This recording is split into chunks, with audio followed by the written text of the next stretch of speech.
आपके जीवन में कभी सुख या दुख आए ना, तो अपनी अपना कर्म मत समझना, वो विधि का विधान है। ना तो दशरथ का दोष, ना तो राम का दोष, ना तो कैकेयी का दोष, हाँ, ना तो वशिष्ठ जी का। बिलख कहे मुनि नाय, भरत को समझाते हैं वशिष्ठ मुनि, किसी का दोष नहीं। अगर दुख आया है तो बिन बताए सुख जरूर आएगा, यदि सुख नहीं आया है तो बिन बताए दुख भी नहीं आएगा। ये सत्य है, यही जीवन का चक्र है, सुख दुख सत्य झूठ। प्रभु लीला करते हैं, उससे पूछते हैं मेरे राम जी जो कभी बोलने वाला नहीं है। राम जी निराश हो जाते हैं कि हाँ विधाता, आज मैं अपने पत्नी के बारे में पूछ रहा हूं पर कोई जवाब देने वाला नहीं। आज वही लक्ष्मण जी को गोद में लेकर के मेरे प्रभु विलाप कर रहे हैं, रुदन कर रहे हैं, भगवान रो रहे हैं। भैया क्या हो गया आपको? बार बार राम जी लक्ष्मण भैया को बुला रहे हैं, भैया जग जाओ, भैया उठो, मेघनाथ तुम्हें ललकार रहा है। हे भैया, तुम तो बिन आज्ञा के दौर पे जाने वाले हो, आज बुलाने पर क्यों नहीं बोल रहे हो? कुछ तो बोलो। भैया को मूर्छा आ गई है, लक्ष्मण भैया कुछ बोल नहीं पा रहे हैं, निश्चित है क्या बोले? सारे बानर भालुओं का मन मलिन हो गया है, सबका हृदय टूट गया है, किसी का दिमाग काम नहीं कर रहा। सोचिए जो सबके स्वामी है वही स्वयं रो रहे हैं। जो घर के गार्जियन है, अगर घर का गार्जियन रोएगा तो पूरी परिवार को संकट आ जाएगा। हाँ? इस गांव का जो प्रधान है, इस गांव पर कोई संकट आएगा, सबसे पहले इस गांव के प्रधान को सबसे बड़ी दिक्कत होगी। यदि इस देश पर संकट आएगा तो हमसे अधिक प्रधानमंत्री जी को संकट झेलना पड़ेगा। जब मेरा प्रधान राजा रोएगा दिल्ली वाला, तो क्या हम नहीं रोएंगे? क्या रोएंगे ना? जब घर का गार्जियन रोएगा तो हम भी रोएंगे। राम जी रोते हैं, बालकों को कुछ समझ में नहीं आता। भगवान कहते हैं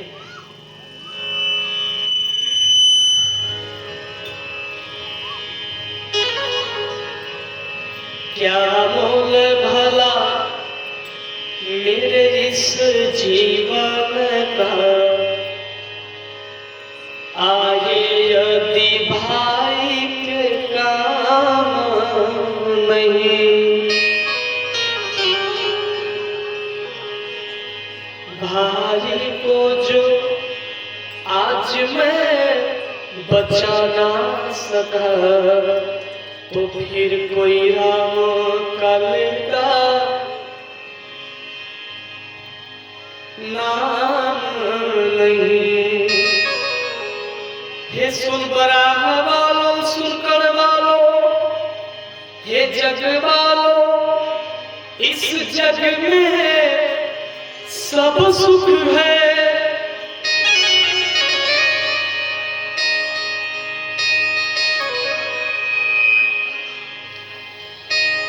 पर अपने भाई जैसा दूसरा कोई सुख धाम नहीं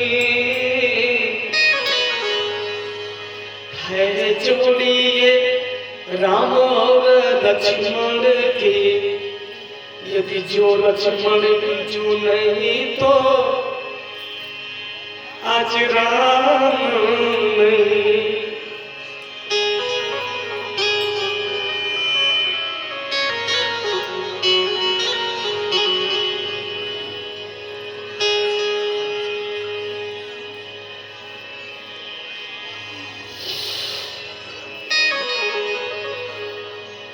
जग वालों, जग में सब सुख है, पर भाई यदि नहीं है तो आपका जीवन व्यर्थ है।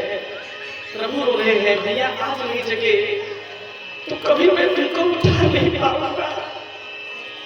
रोते हैं राम जी, कुछ नहीं समझ में आ रहा, मैं कई बातों क्या जाकर दिखाऊंगा। सुग्रीव जी चुप कराते हैं, प्रभु मत रोइए। हनुमान जी बुलाते हैं, जामवंत ज्ञान के कुछ के निधान है, प्रभु मत रोइए, यदि आप हो जाएंगे तो हमारा क्या होगा, हमारा भाइयों का क्या होगा।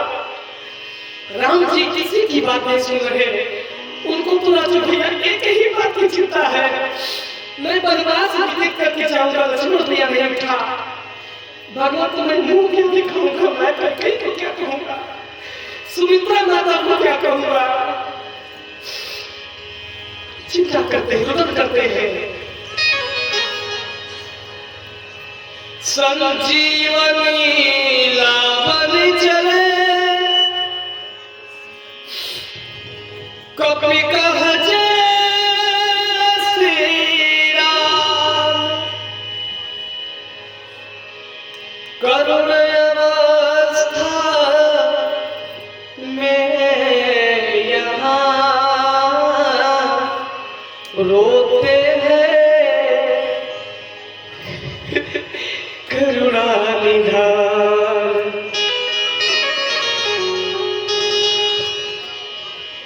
प्रभु रोते हैं, भैया एक बार उठ करके बोल दो, तुम्हें मैं कभी दोबारा नहीं उठाने वाला, ये तुम्हारा राम तुम्हें नहीं उठाएगा, लेकिन आज नहीं उठे भैया, आज यदि नहीं उठे तो सबंध महादेव की फिर तुम्हारा राम तुम्हें उठाने नहीं जाएगा।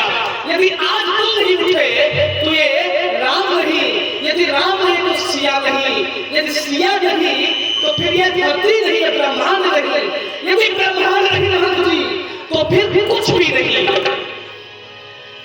इतना बात सुन करके सब बानर भालू स्तंभ रह गए, सब जान गए कि प्रभु को क्रोध आ गया। राम जी अपने आप को क्रोध में दोषने लगे, मैं कैसा मर्यादा पुरुषोत्तम राम हूं जो अपने भाई को जगा नहीं सकता, पर कैसे जगाऊं, मेरे पास मर्यादा है, मर्यादा भी पालन करना है, चाह करके भी मेरे भाई को अपने लक्ष्मण को जगा नहीं सकता।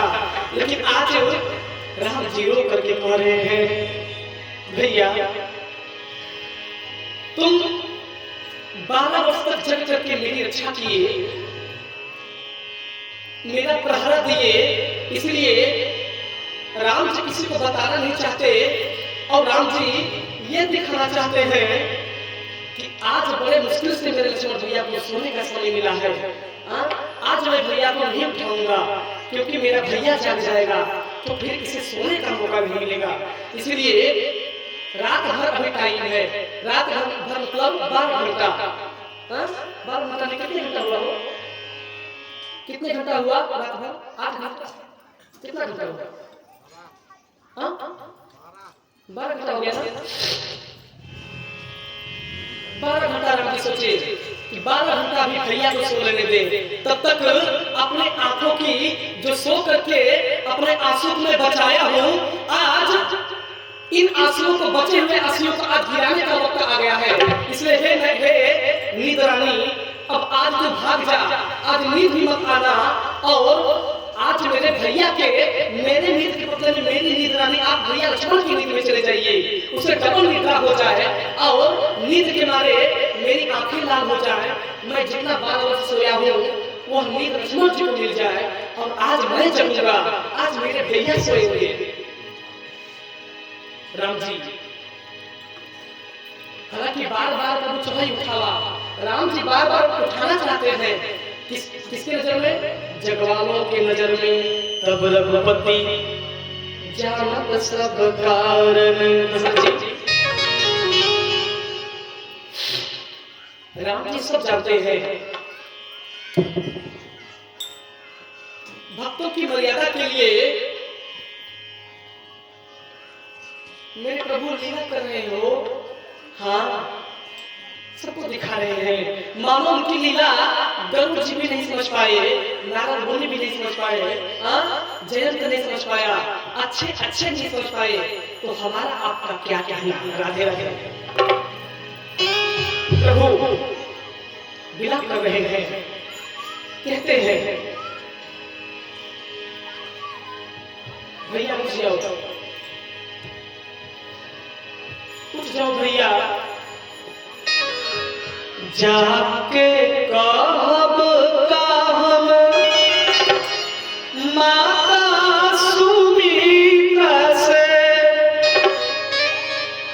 बोल भैया बोल कछु बोल रे तोहरा बिन रघुवर जी जीवित नहीं रही है बोल छिपन बोल कछु बोल रे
लक्ष्मण जी को, लेकिन बोल नहीं रहे। जब जामवंत जी देख गए कि मेरे प्रभु तो अधिक रोने लगे, अधिक विलाप में मेरे राम डूब गए, तब जामवंत कहा बैद सुसेना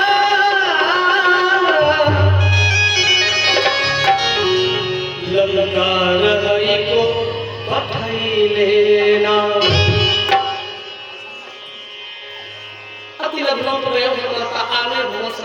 समय कम है। बड़े प्रकार से हनुमान जी महाराज भगवान का आज्ञा लेकर के सुसेन वैद्य जी को लंका से लाए। जब वैद्य जी आए, वैद्य जी जो है राम जी को धर्म और नीति बताने लगे। तब राम जी बोले, हे वैद्यराज, जिस धर्म की आप बात करते हैं कि हे राम जी आप मेरे शत्रु हैं, इसलिए वैद्य का धर्म है कि शत्रु का इलाज न करना, इसलिए आप मेरे दुश्मन हैं। तब राम जी बोले, हे वैद्यराज, जिस धर्म के लिए मेरी पत्नी हमसे अलग हो गई, जिस धर्म को बचाने के लिए मुझे वन भटकना पड़ा, हे वैद्यराज, जिस धर्म को बचाने के लिए हमें अपने भाई का मरा हुआ मुंह देखना पड़ रहा है, जिस धर्म को बचाने के लिए मुझे दर्द करके रोना पड़ रहा है, जिस धर्म को बचाने के लिए आज लंका से आपको बुलाना पड़ा है, आप हमें धर्म बता रहे हैं। हे वैद्यराज, धर्म यह है वैद्य का कि वैद्य का चाहे दुश्मन हो चाहे हित हो, दोनों बराबर है, क्योंकि वैद्य जो है भगवान का रूप है, वैद्य विष्णु के रूप का है, वैद्य साक्षात भगवान है। इसलिए वैद्य की भावना में धर्म यह नहीं है कि कोई शत्रु और मित्र है, उसके लिए बराबर सब है। जो वैद्यराज, इसलिए हे वैद्यराज, मर्यादा ये कहती है, धर्म ये है कि आप अपने आयुर्वेद और प्रयुर्वेद का उपयोग करके हमें कृतार्थ करें। अगर नहीं कर सकते तो कोई बात नहीं, आपकी इच्छा है, जैसे आपकी मर्यादा, जैसे आपका भाव। बाकी धर्म ये है कि वैद्य के सब प्राणी, नर नारी, पशु चिड़िया, पशु पक्षी, सब वैद्य का सबका अधिकार है, सब पे हक है कि नहीं लड़के भैया? सब पे अधिकार है। वैद्य किसी एक के लिए नहीं है धर्म जी, हर्षद भैया, वैद्य किसी एक के लिए नहीं है, अभी तो हमारे लिए, आपके लिए, सुनकर के लिए, सुनवरा के लिए, पूरे दमों के लिए है, न कि किसी सुनवरा के लिए। वैद्य जब मर्यादा भरी बातें सुने तब उनके मति को भ्रम हुआ, बोले, हे राघव, आप धनी हैं, अब बिल्कुल चिंता न करें, अब ऐसा ही होगा, रावण भले मुझे मृत्यु दंड देगा, लेकिन मैं स्वीकार करूंगा, मुझे कोई आपत्ति नहीं है। हे राघव, आप तो लक्ष्मण जी को उठाइए, मैं देखता हूँ।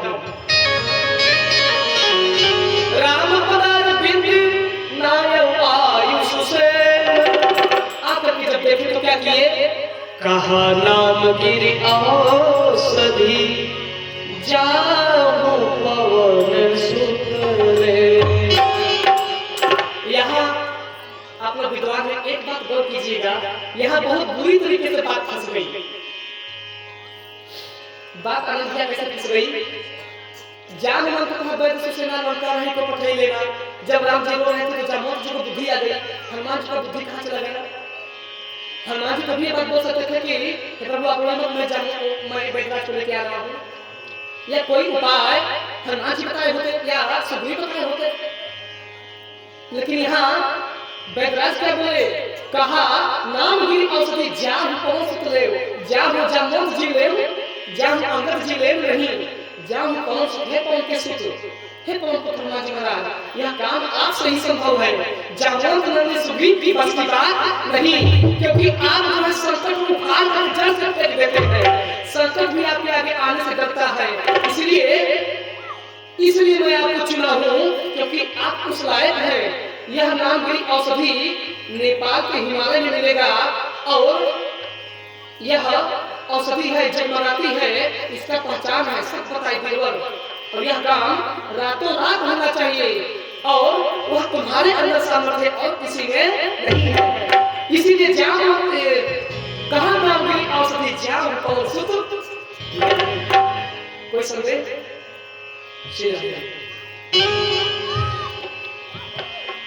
रामचरण भंजन पर भासी। प्रेम से हनुमान जी अट्टहास कर गजा चला मोर्चा। राम जी का जय घोष लगाकर जब उड़े, क्या कहना, मानो नवमे सुर दुदुभी बजा वही। हनुमान जी को चले लक्ष्मण का प्राण बचा ले। सब देवताओं को सुखी वर्षा करने लगे हनुमान जी को, बोले जय हो।